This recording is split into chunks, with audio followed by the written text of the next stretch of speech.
ఇప్పుడు రెండు తెలుగు రాష్ట్రాల్లో కూడా ప్రజల సమస్యల మీద మాట్లాడితే ఏం చేస్తారంటే వీడు జర్నలిస్టు కాదని ఒక ముద్రేసే కొత్త సాంప్రదాయం స్టార్ట్ అయింది. ప్రశ్నించాల్సింది ప్రభుత్వాలు, ప్రశ్నించాల్సింది ప్రజా సమస్యలు తీయాల్సిందే జర్నలిస్టు. మరి వీళ్ళు చెప్తున్న సోకాల్డ్ శాటిలైట్ ఛానల్స్ ఏవైతున్నాయో అవి చూస్తలేవు. మేము కూడా చేసినాం 12 ఏళ్ళు 15 ఏళ్ళు మేము కూడా శాటిలైట్ ఛానల్లో చేసినాం. అవి ఏం చేస్తే అక్కడ ఏం జరుగుతుందో మాకు అంతా తెలుసు. ఇక్కడ ఉన్న వాళ్ళందరూ కూడా చేసి వచ్చిన వాళ్ళే. కానీ ఏవి కూడా శాటిలైట్ ఛానళ్ళు పెద్ద పత్రికలు ఏవి కూడా చూపించట్లేదు. ప్రజా సమస్యలు చూస్తున్నది కూడా అంతా డిజిటల్ మీడియా, ఇప్పుడు చూసినటువంటి డిజిటల్ ఛానల్ని చూపిస్తూ ఉంది. సో అట్లాంటి వాళ్ళని ఎవరు ప్రజా సమస్యలుగా ప్రశ్నించినా వీడు జర్నలిస్టు కాదని చెప్పి సోషల్ మీడియాలో ఒక ప్రాపగండా చేయడం, వీళ్ళందరినీ ఒక విభజన తీసుకొచ్చి వీళ్ళు జర్నలిస్టులు కాదు అని చేసే కుట్ర జరుగుతూ ఉన్నది.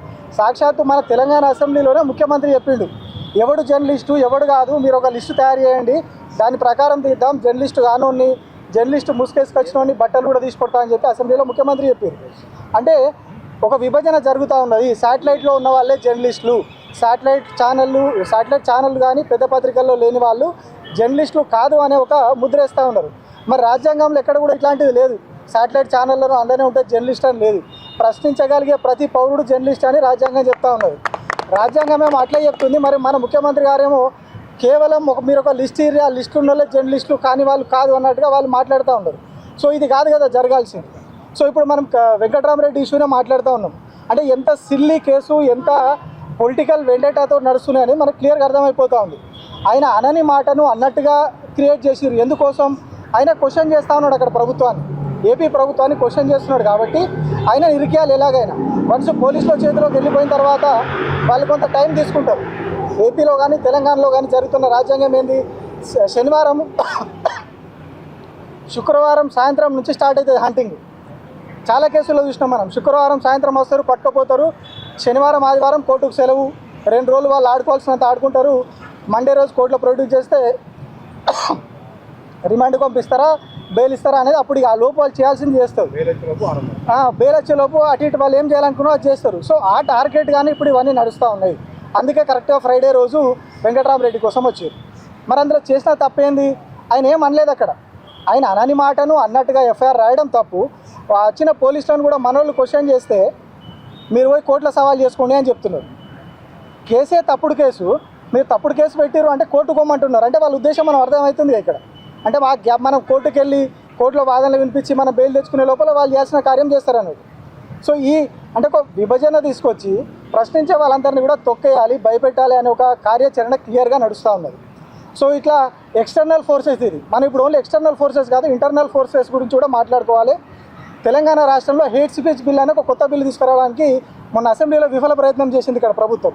సో మనం ఇప్పుడు డిజిటల్ మీడియా జర్నలిస్టులుగా ఫస్ట్ మనం దాని మీద ఒక చర్చా కార్యక్రమం పెట్టి దాని గురించి కూడా మనం మాట్లాడాల్సిన అవసరం ఉంది.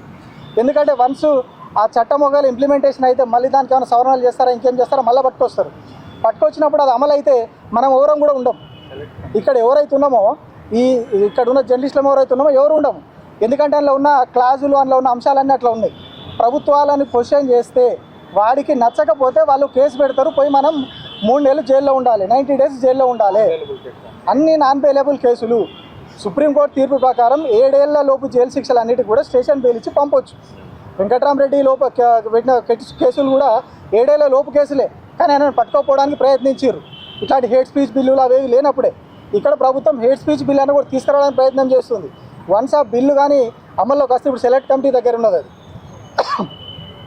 అది ఒకవేళ మళ్ళీ నెక్స్ట్ సెషన్లోనో ఎప్పుడో దాన్ని సవరణలు చేసి తీసుకొచ్చి దాన్ని అమల్లోకి తీసుకొస్తే మనం ఎవరం కూడా క్వశ్చన్ చేయడానికి ఉంటాం. శాటిలైట్ మీడియా ఎట్లా క్వశ్చన్ చేయదు, వాళ్ళంతా కూడా ప్రభుత్వాల కమ్ముడు వేరు, మనందరికీ తెలుసు. సో క్వశ్చన్ చేసేది మనమే, ప్రజా సమస్యల మీద మాట్లాడేది మనమే. సో మనం ఒక మాట మాట్లాడి మనం ప్రభుత్వాన్ని నిలదీస్తే మీరు తప్పు చేస్తున్నారు, ఇక్కడ స్కామ్ జరిగింది, స్కీమ్ రాలేదని మనం మాట్లాడితే మరుక్షణం వచ్చి మనం తీసుకొని పోతారు. నాన్ బెయిలబుల్ కేసు 90 రోజులు జైల్లో పెడతారు. ఆ తర్వాత కూడా బెయిల్ ఎప్పుడు వస్తుందో తెలియదు. ఎందుకంటే ఆ లోపు ఇంకో 4 కేసులు బనాయిస్తారు అట్లనే. సో అట్లా 30 కస్టడీ అంటారు, అది పెరుగుతూ పోతుంది. సో మనం ఇట్లా పక్క రాష్ట్రం నుంచి వచ్చి అన్యాయం చేసుకుపోయే కేసులతో పాటుగా మన రాష్ట్రంలో భవిష్యత్తులో జరగబోయే ప్రమాదం, భవిష్యత్తులో ముంచుకొస్తున్న ప్రమాదం మీద కూడా మనం ఒక కార్యాచరణ తీసుకుంటే మంచిది. ఇట్లాంటి హేట్ స్పీచ్ లాంటి బిల్లులు నిజంగానే తప్పు మాట్లాడితే, తప్పు చేస్తే శిక్షించాలి.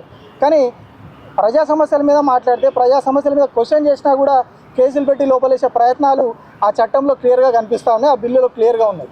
సో కాబట్టి వాటి మీద కూడా మనం పోరాడాల్సిన అవసరం ఉంది, వాటిని కూడా అడ్డుకోవాల్సిన అవసరం ఉన్నది. Thank you.